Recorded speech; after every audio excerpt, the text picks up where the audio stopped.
Hi, I'm Lou and this is Lily-Roe.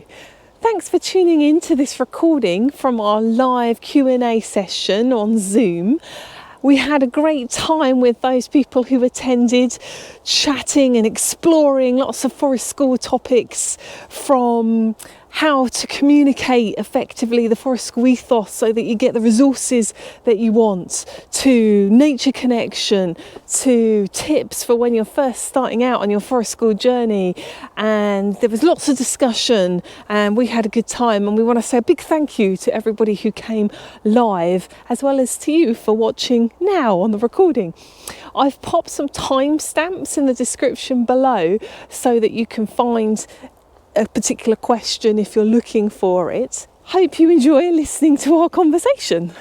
So before we get going, I just wanted to also say that, of course, Forest School is wonderful in its diversity. You know, no two Forest School sessions are ever the same because it varies depending on the people that you're working with. And although I can speak from my experience of working with different individuals over the years at Forest School that hopefully might help you, that's only just my experiences. And of course, you will have your own experiences too, and the people within this call will have their own sets of perspectives on things as well that might be useful to share. So I guess what I'm trying to say is I welcome any input from anybody on the call when we're tackling certain subject matter, because I think that will make it a richer experience. So do feel free to chip in as well. So who would like to start? Who would like to start us off?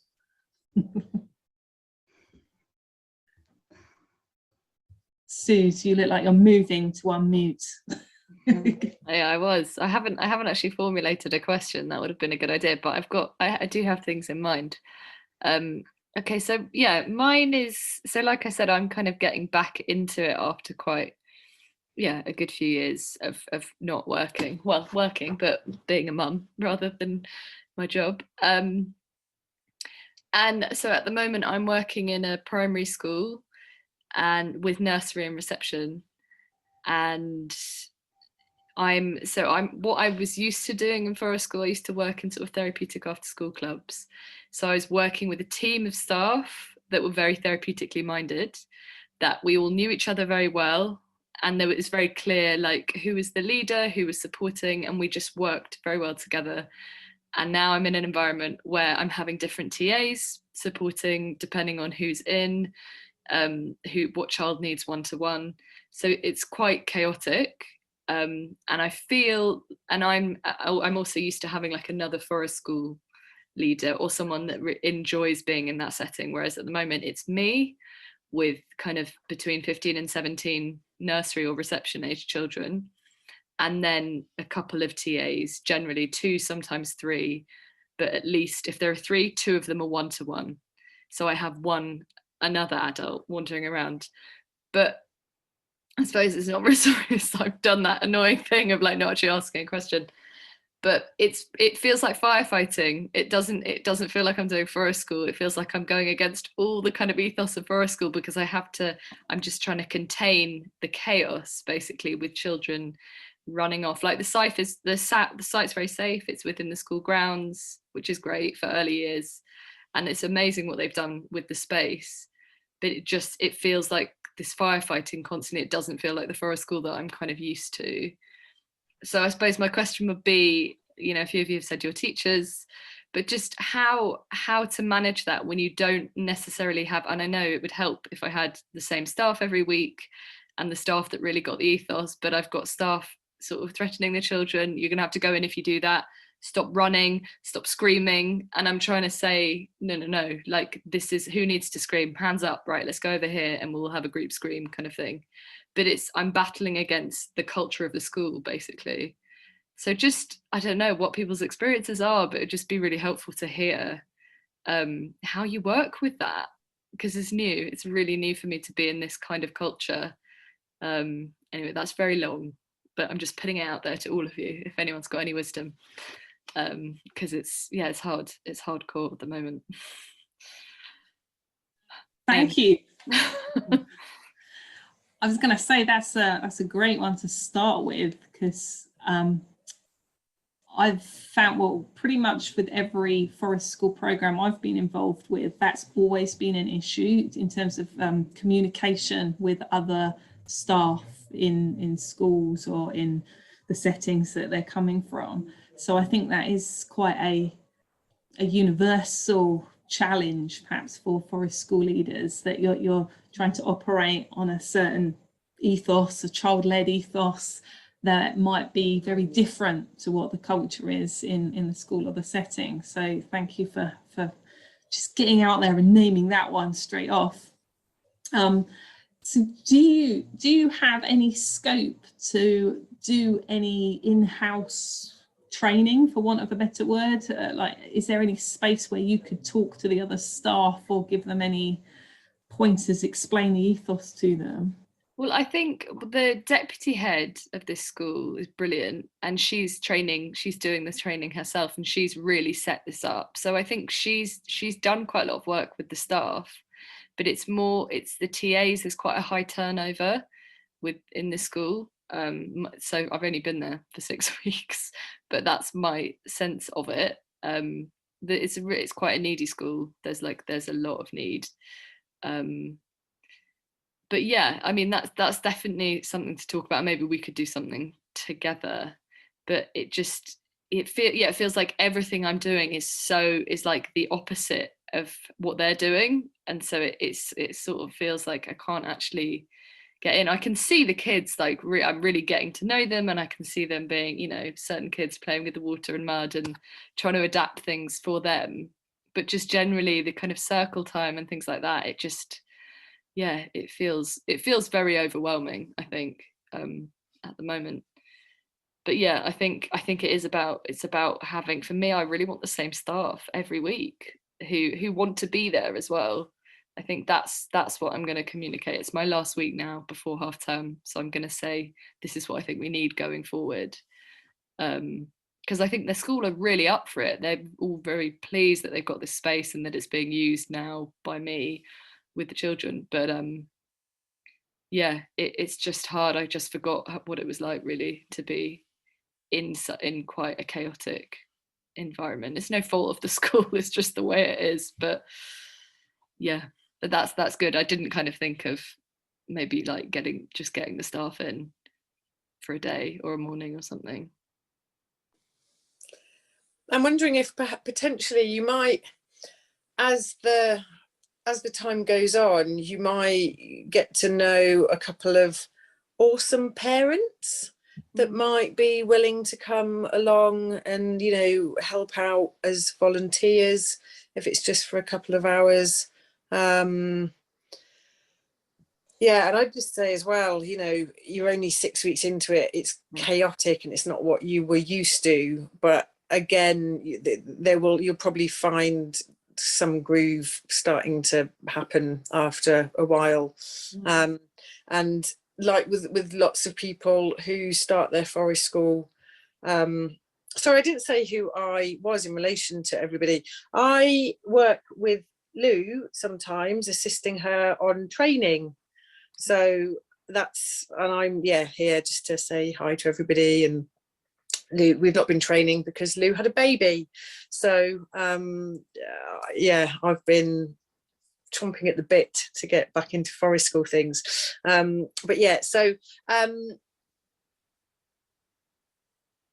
Yes, with some of the people that we see with training and going into some of the schools, and they don't have ideal situations. And there's a lot of people who are firefighting, and you're quite lucky if you've got a school that are behind it, because you find that there are some schools and they just don't have a clue.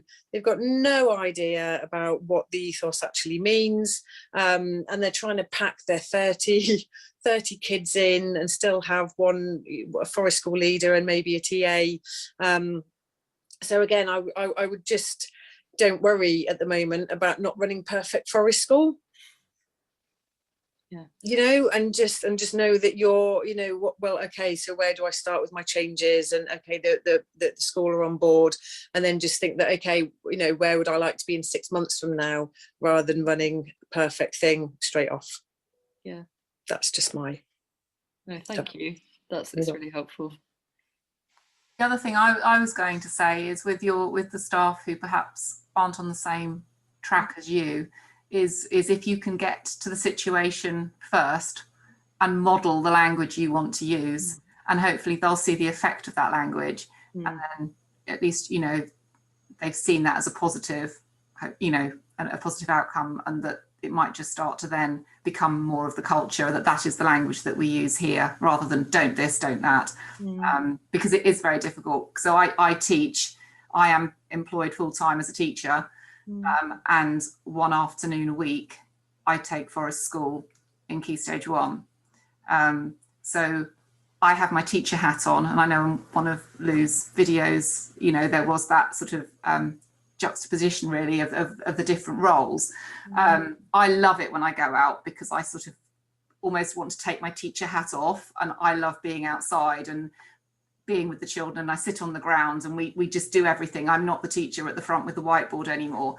We play games, we you know, I get dirty just as much as they do, and it's just, yeah, it's quite difficult to know the two, because you do have to have certain behaviours in school, because you've got larger numbers of children than you do maybe outside within that ethos of Forest School. And I have to switch my head, I have to make myself, I'm not always perfect, I know I'm not perfect, but you have to switch your brain over to what it is you're trying to achieve.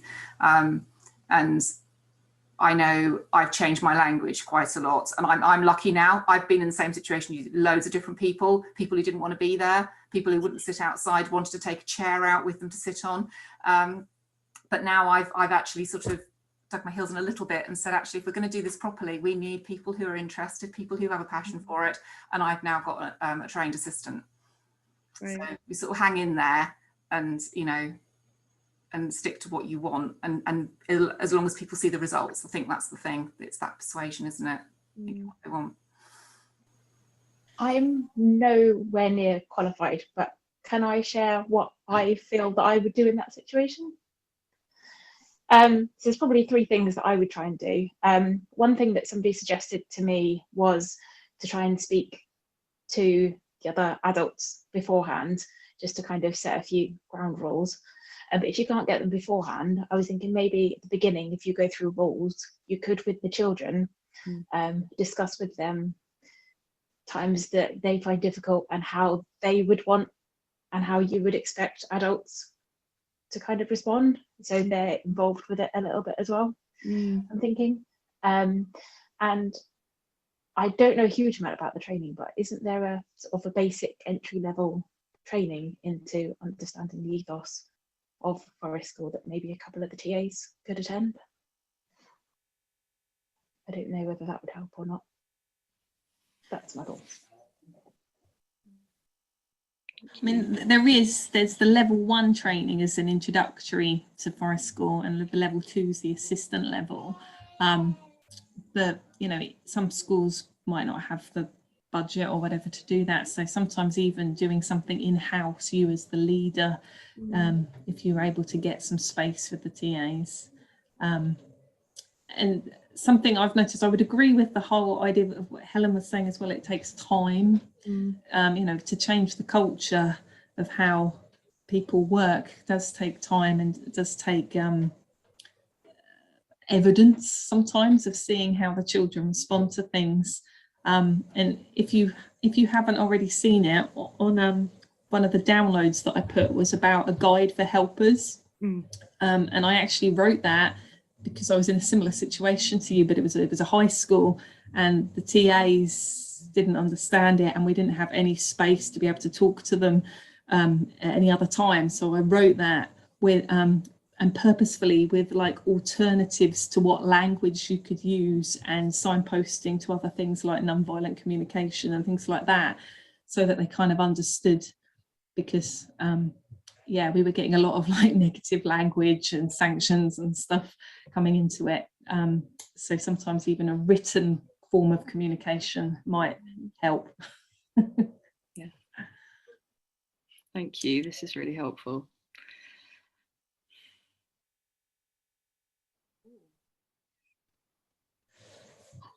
I invite somebody else to maybe come in with another topic. Is it okay? Does anyone else want to go? I've just started, and I don't really have anyone to work with me. There's at the moment 3 members of staff. So there's 2 teachers, myself in our little bit, as it were, and I'm not entirely sure how to start. I've done on one-to-one, and there's activities that we can do one-to-one, but some of the kids we've had to totally separate out from everybody else. Currently the class of 10 is split into 3 groups, who can work together. So I'm teaching, and then the 2 teachers are teaching. And I'm just trying to think of activities that might engage them, but also if I have more than one, where there's going to be less risk of harm. And part of me is wondering whether it's necessarily a valid assumption on my part that it will be quite risky, or if they're given the opportunity to like Kirk or whittle or do something like that, whether they will, their behavior might alter. I have done it with one of the boys who is the most difficult in the class, and is the most defiant out of everybody, and he was amazing. He sat, he wore a glove when we were whittling when he really didn't want to. It was quite amazing, and his behavior for the best part of the rest of the day was the best it's ever been since he started. So I don't have that much experience with people of this age, so I was just wondering what everybody else's thoughts or experience was. You're working with year 7s, is that right? Yes. So sort of Yeah. 12-year-old type age, is that right? Yeah.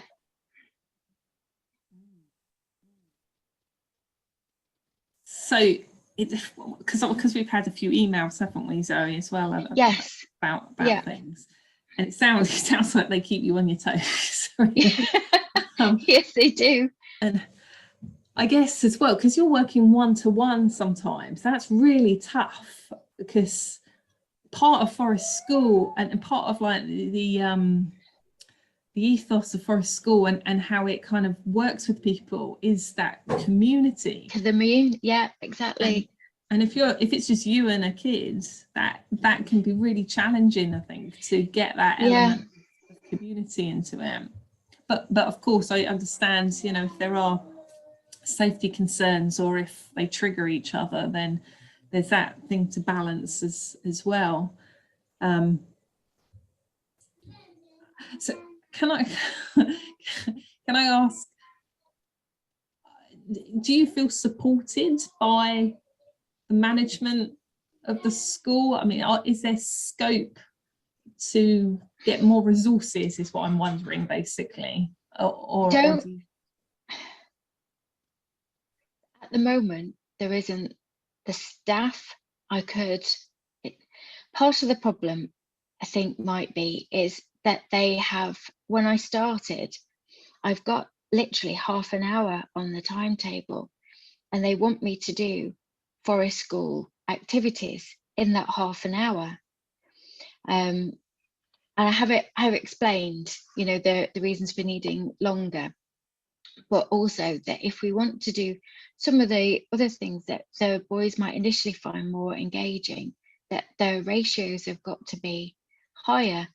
But at the moment, there's just the 3 of us, and our area has been quite badly hit by COVID. So everybody is just kind of struggling to cover other people's lessons who are either isolating or waiting for PCR tests to come back. So it's a bit of a trickier time. We have a plan to we have a garden that's fenced in which we are planning to build a fire pit area, because not everybody's breaks are synchronized.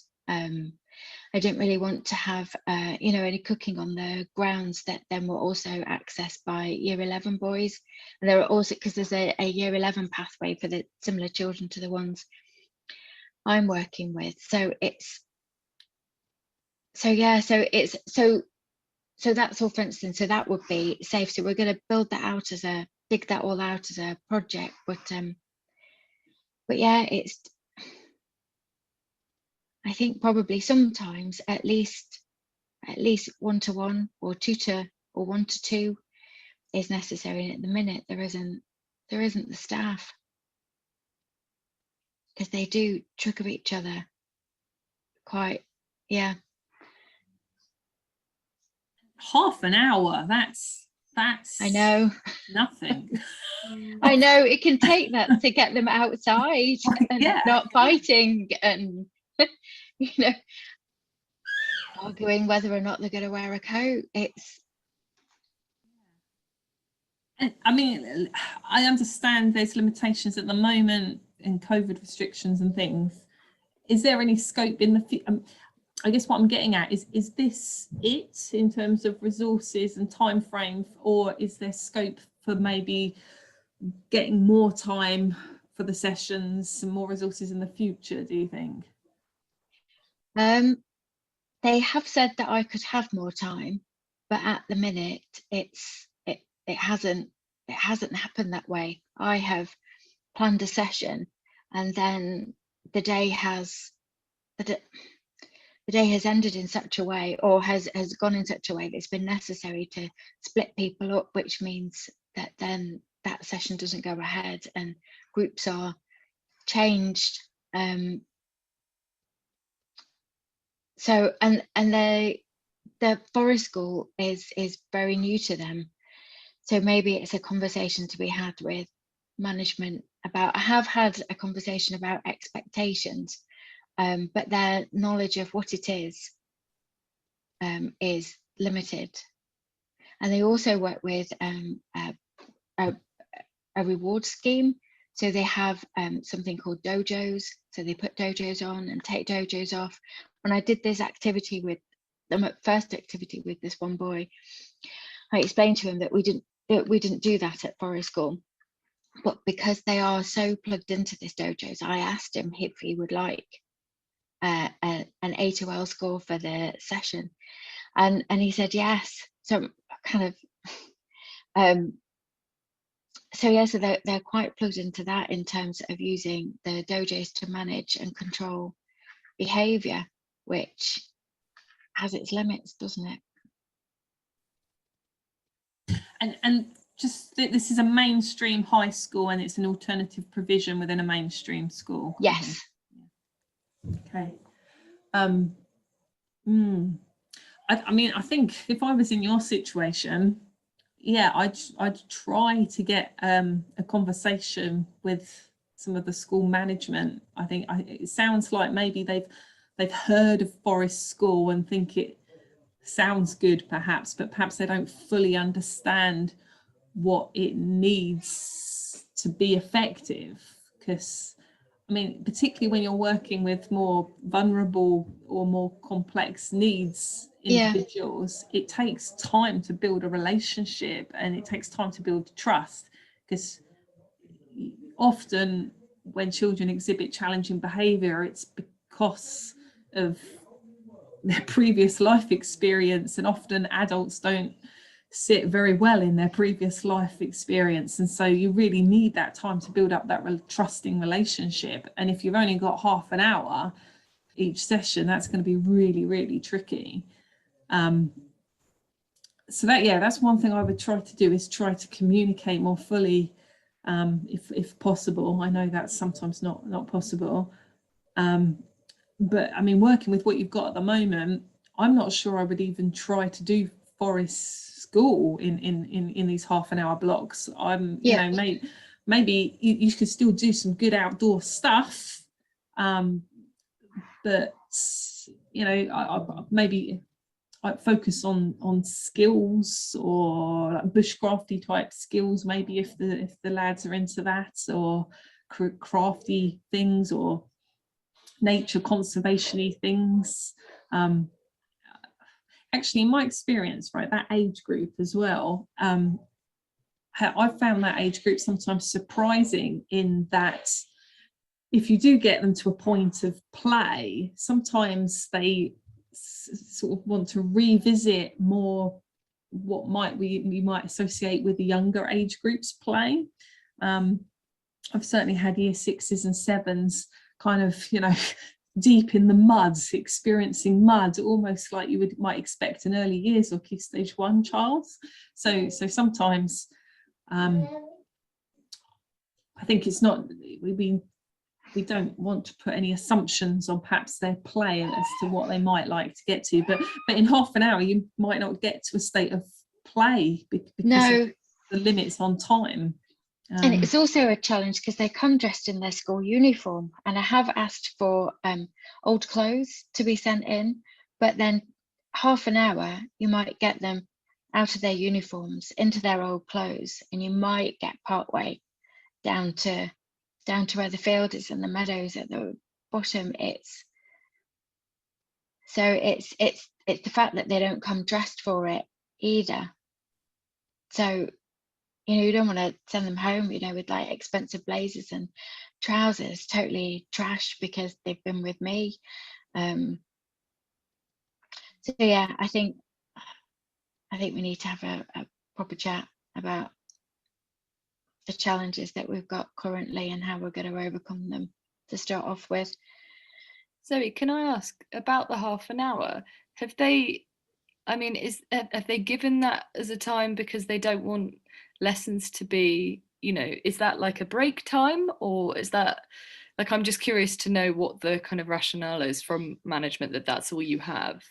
And if there's a way of saying, well, we can bring the curriculum outside in a way, to adapt it a bit. So it was put down as pastoral time, and then a lot of days after that there is independent study, which always ends up going a bit pear-shaped because there's no structure to it.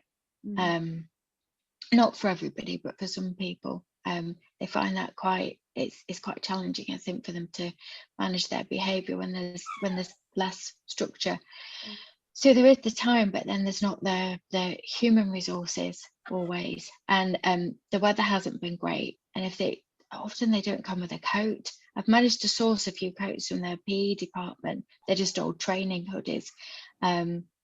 They should be okay, but it's all just a bit hit, kind of a bit of a half in and half out kind of situation. Yeah.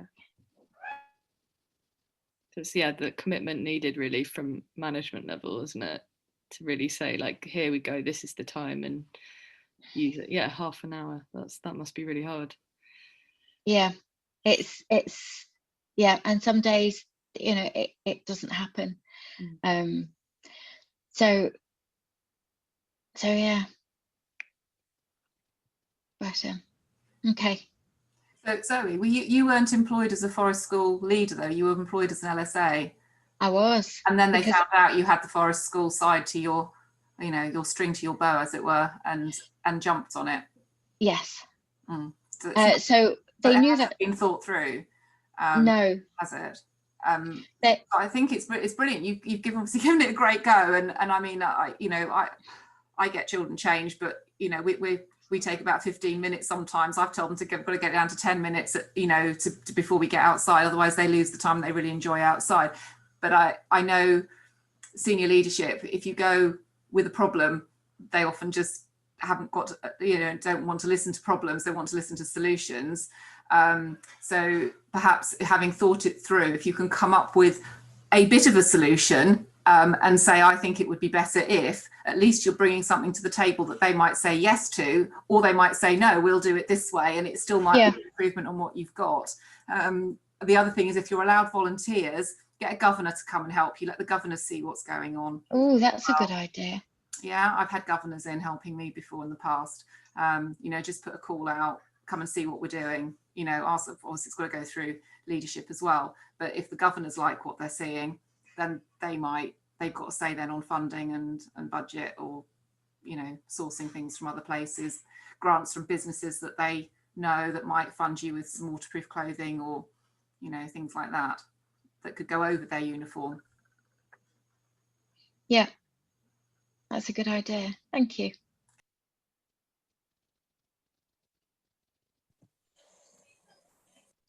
Cool, thank you, Zoe, and good luck with that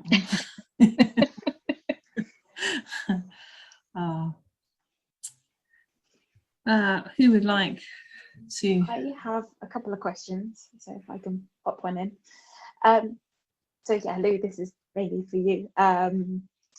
So I'm just starting out. So what would be your top 5 tips or whatever for somebody who is just starting out doing the training, trying to make a career of it, and literally just completely fresh? Okay, 5 tips. I guess maybe apply the Forest School ethos to yourself whilst you're doing it. So for example, set yourself up to achieve. So I think it's important, certainly when you're first starting out running your first programs, to sort of stick with what you're comfortable with. I mean, in terms of perhaps the sorts of experiences and activities that you might be offering, but find out where your edges are to take that next kind of step. But maybe don't try to leap in with lots of things that might be stretching yourself too thinly, I suppose. So maybe kind of just, you know, go to that next achievable step for yourself. What I found with Forest School groups is sometimes you can never predict what they might be interested in, and they might go off in all sorts of different directions. Like one child wants to really learn about birds or something, and birds are my strong point. Another one like wants to build a tree house, so I've got to, you know, work out my tool construction skills. And I think rather than trying to do all of that in the first program, kind of sort of, yeah, pick one area and develop that area comfortably, I guess is a good tip. Something we've already talked about as well is that communication, the importance of communication. In fact, both of the previous topics there, if you think about the heart of that topic, both to do with communication. So you can never do enough communication in Forest School. So you know, think about all of the different stakeholders that might be coming into contact with your Forest School: the children themselves, the parents of the children, the other school staff if it's a school or nursery, or the local community, the governors, the landowners, whoever you can think of. Try to communicate with as many people as possible, and to try and communicate what Forest School is all about, so that you don't have people surprised when the children go home covered in mud or smelling of wood smoke, or, you know, say that they've been up trees. Or so yeah, good communication is really, really important. What else? Set yourself up to achieve. Also, yeah, don't beat yourself up about things as well. Like, so we are all learners, and kind of like, I remember my first Forest School program. Looking back on it now, I know that I did things, well, I could have done things in a better way than I did, but obviously some people might call those mistakes, but I'd rather reflect on them as learning experiences. And so, you know, don't beat yourself up if, I don't know, something happens. And you know, like for example, I remember vividly these 2 children building a den in some rhododendron bushes, and I was like really enthusiastic, and I was like, I could show them the round turn and 2 half hitches nut, and then they would be away with making their den. And I kind of bumbled in there, really not in a sensitive way, and like they stopped doing what they were. I basically trashed their play. I trashed their den building with my enthusiasm to teach them a knot. which obviously could be perceived as a mistake, which I guess it was, but it was a learning experience for me to reflect on and to move forward, hopefully learning from that and becoming a better forest school leader from it. So yes, embrace mistakes as learning opportunities. And the children are usually very forgiving too. And yes, remember to play as well. That's important. You need to play. We need to play ourselves. If we have any inkling of helping other people reach the phenomenally important state of play, then we need to play ourselves. So, you know, find what floats your boat and make sure that you cut out some time for yourself to do whatever floats your boat, to be, you know, freely choosing, personally directing and intrinsically motivating, whatever that is, you know, make sure that you have time to do that yourself, because if you embody play, then that's going to encourage the people that you work with to play. So play is very important. I reckon that must be about 5. I've lost count. But other people have any others as well, other tips?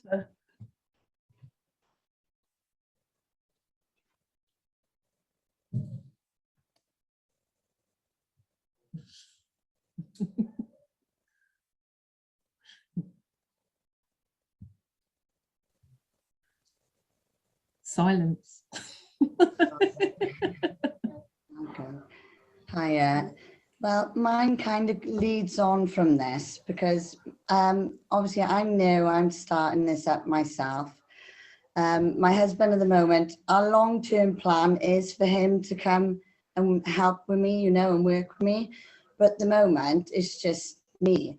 So obviously, it's one of the main things is play. And am I crazy, basically, to be doing this on my own?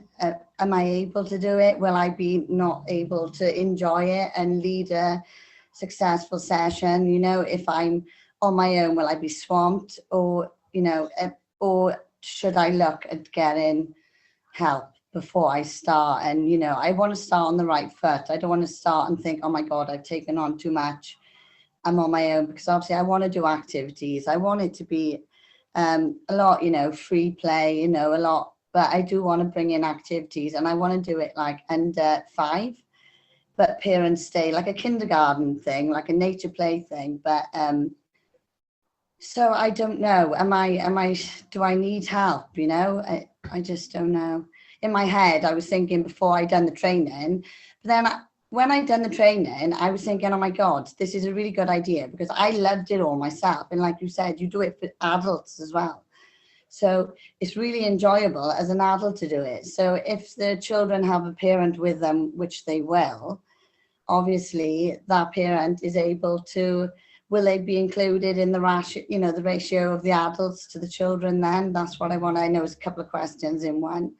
So I was just thinking, if the adults are staying with the children, then I know it's not like on-house training for somebody who's working with me. I mean, obviously if it's just something simple, you know, like helping prepare the fire, doing marshmallow sticks, is it okay to let the parents, you know, get involved? And so they will kind of be the helping hand of their child, if you know what I'm saying.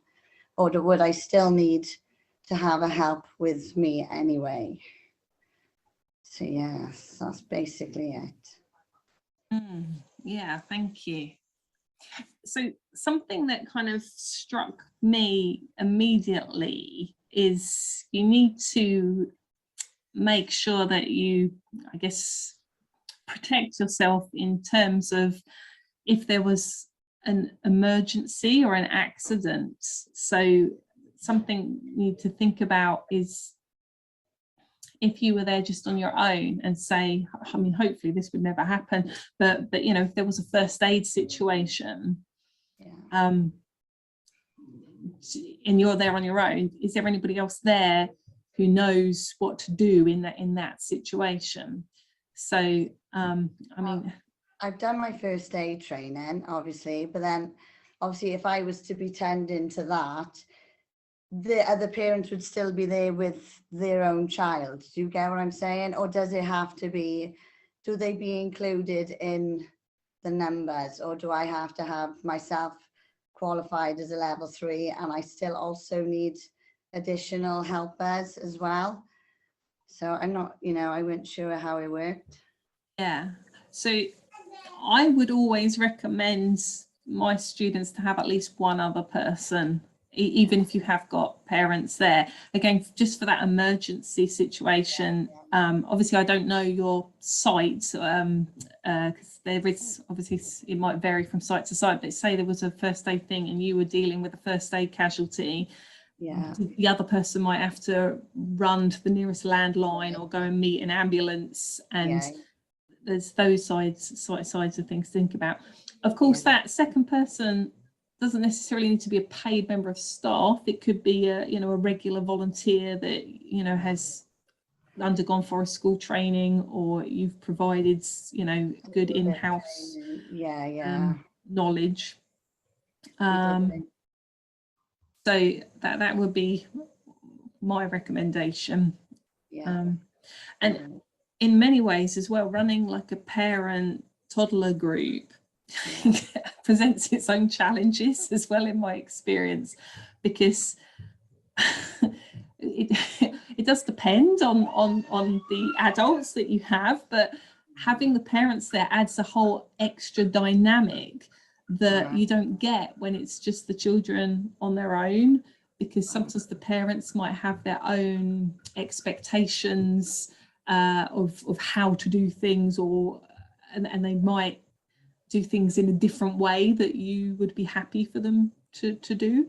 And sometimes it's more tricky to guide an adult in an appropriate manner than it is to guide a child. In many ways the parent toddler groups can be trickier than even the challenging teenagers from the groups that I've run. So you might appreciate a second person who's on your wavelength. Brilliant. And this kind of ties into the first topic that we're talking about with Susan, about how if you haven't got other adults that speak in the same way or in the same wavelength, which not knowing the parents, some may well be on the same wavelengths, but others might not be. And so having other people who understand the forest school ethos can be really useful to model that language and model those kind of ways of being. That would be my thoughts. Wow, thank you. Anyone else got experience of working with parents and children together? I've just started volunteering at one, and so I'm the third adult when I'm there as a volunteer. There's I think actually 2 qualified leaders, but one sort of manages it. So there can be one at the fire, there can be one sawing wood, or one doing drilling or something like that. So just kind of spreads it out a little bit more. And somebody else said to me that if you were running the training and if you collapsed, then what would happen? You'd need somebody to look after the children. So I'm always aiming to have at least one other person. I suppose.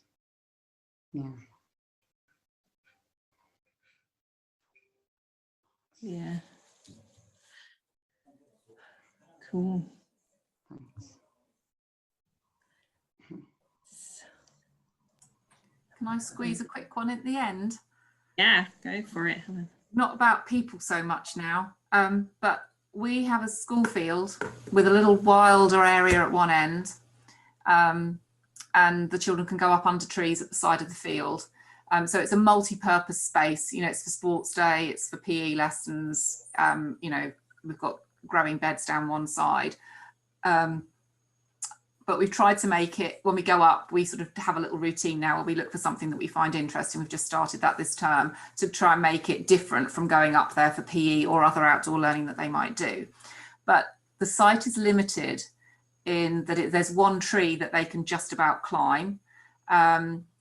there aren't many big trees where we can particularly fasten ropes between and things like that. So I was sort of wondering, what do you think would be the main things I need to bring on site? Because I feel like I need to bring some things on, but what would your priorities be? So we currently have one Kelly kettle. We're looking for a space for a fire circle to have a proper fire. Now we've had some trees cleared. I've got a couple of ropes. We've got tarps. I've collected some long sticks for making dens. And that's sort of where we're at. We've got books and bits and pieces like that as well. So we can bring out, and some like little animal puppets, which some of them remembered from reception, because obviously we've had a break because of COVID and everything. So it's they sort of, the group I'm doing it with now were with me in reception, and then they've had nothing all through year one, and then they've started again. So there's that sort of, oh, we remember you had, and can we have those again, which has been quite nice. But other than that, is there anything else you think I should bring on site that would be just sort of be a bit of an oomph for their play? And the site has to stay as it is. There's no scope for kind of developing it in any way, like planting stuff or anything like that. Does it have to stay multifunctional? Or yes, okay. Yeah. So it's got a large grass area, but it's got we've had some saplings planted along, and we had some hedging plants and things like that. So they're still in the process of growing. They're obviously going to be bigger trees probably long after I've gone, but you know. So there are smaller trees. We've got one that's like a bed. It's got a beautiful acer, so we get beautiful red leaves and things like that from it. But we've got a couple of conifers. We've got hazel. We could coppice some hazel. We've got an alder tree, which I thought only grew next to water, but obviously not. A sycamore, and a huge silver birch tree as well. And we back onto a cemetery, so there's a yew hedge, there's a yew tree at the back, so they get to see the berries and things like that, but also they don't touch those. But yeah, so we could sort of, and there's a bit of a fence as well, sort of trellis fencing between the wilder area and the grass area, which is mown for sports and things. Yeah. Yeah, so Kate's written something there in the comments, but yeah, I was going to say like loose parts. I guess some of it depends, doesn't it, on I've noticed like there's like a gradient of how natural different forest school leaders keep things, and I guess that's a decision for you to make, Helen, as to whether you're importing purely natural materials or whether you're bringing in other bits and pieces, like Kate's suggesting here, like you can bring in tyres, planks, bits and pieces for like mud pits, mud kitchen things. I know mud kitchens are very popular, aren't they, in early years in Key Stage 1. Sometimes you can make them quite simply out of pallets and things. Mm-hmm.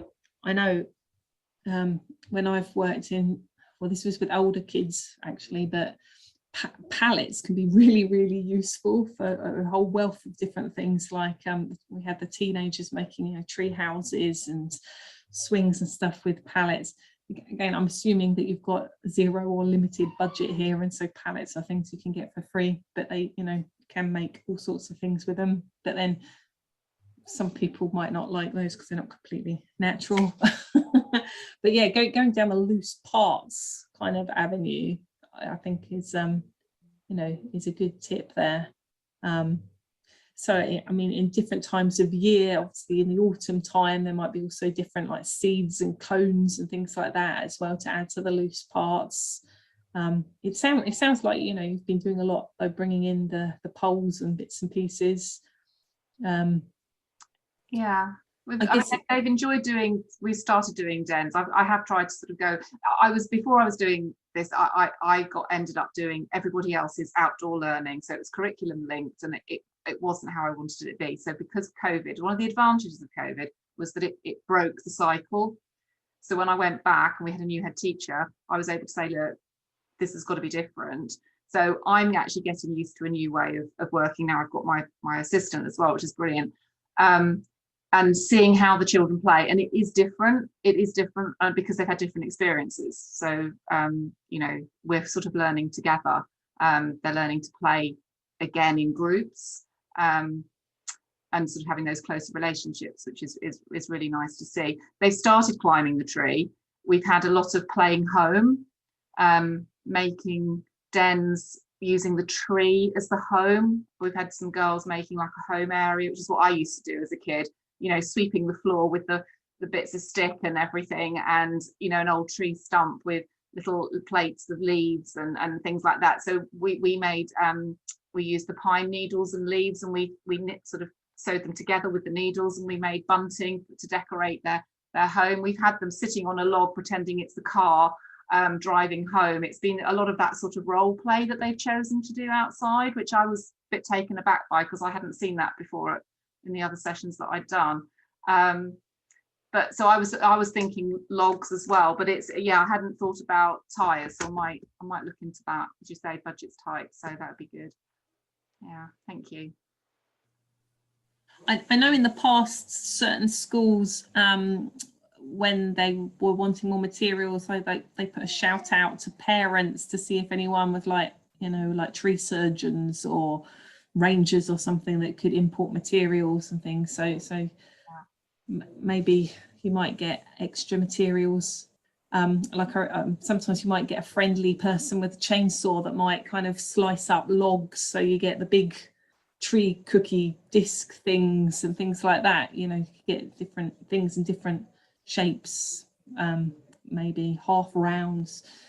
I guess the more open-ended resources, the better, really, because then they can be whatever for the children in whatever they're playing. That'd be good. Thank you. Oh, and willow is also quite handy as well, if you ever have a source of willow, you know, because of it being bendy. If you have like a willow tunnel or a willow sculpture in your school grounds, that they often get left, don't they, in the corner. No one ever maintains them, and you know, they often go wild, and you can then go and steal bits from it.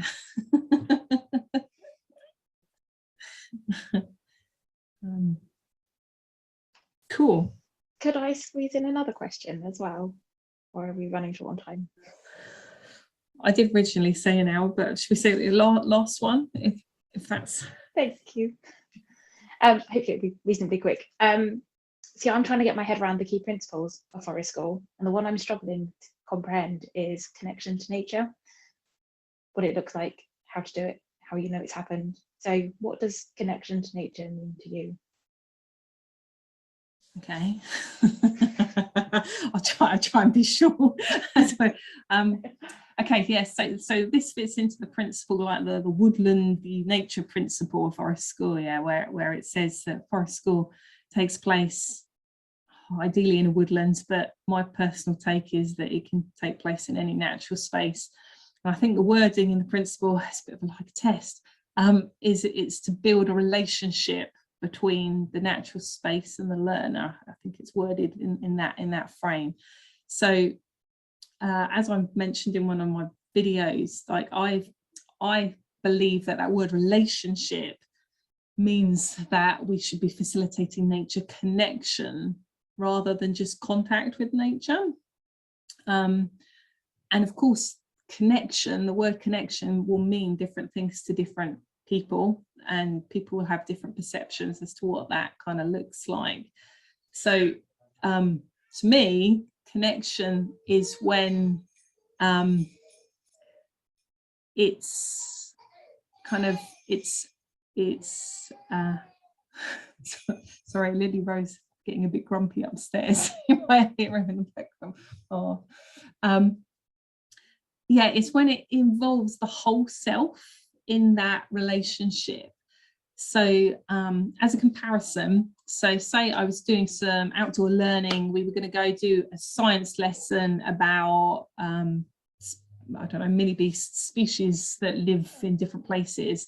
So I could go out there, I could access like my cognitive part of self, my intellectual self, and start to learn the names of the mini beasts and the names of the plants where I found them, and that would all be happening at a very cognitive level. So that to me would be nature contact or nature education, because that's the part of self that's being accessed. I could also, I don't know, be runner. I'm not a runner. I could be a runner that enjoys running, doing park runs or whatever through the natural spaces, and that's accessing my kind of physical part of self. You know, I'm gaining lots of health benefits from being in the park running. But again, that would be kind of recreation, nature recreation.